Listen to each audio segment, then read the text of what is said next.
மனுஷன் உழைச்சார்.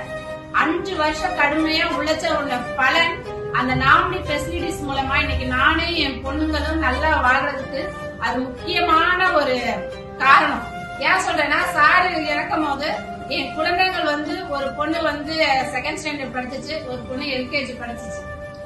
நான் அந்த டைம்ல சார் தான் படிக்கலையே, ஆனா தான் குழந்தைய நல்ல ஸ்கூல்ல படிக்கணும்னு நினைச்சுதான் அவர் அந்த ஸ்கூல்ல சேர்த்தாரு, CBSE ஸ்கூல்ல.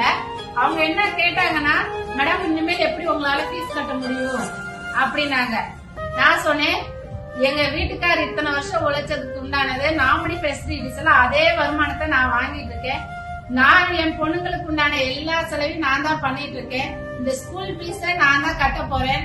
கிட்டத்தட்ட 1 லட்சம் ரூபாய் பக்கம் நான் அந்த ஸ்கூல் ஃபீஸ் கட்டியிருக்கேன். அதே மாதிரி இன்னொன்னு சொல்லிக்கிறேன், என்னன்னா நான் இந்த பிசினஸ் மூலமா கிட்டத்தட்ட 60 லட்சம் ரூபாய் மதிப்புள்ள ஒரு லேண்ட் வாங்கியிருக்கேன்.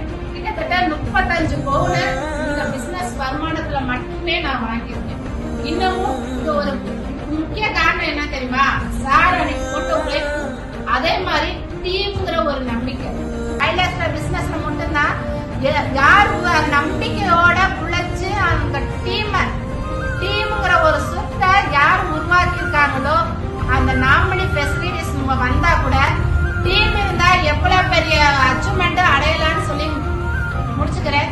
தேங்க்யூ.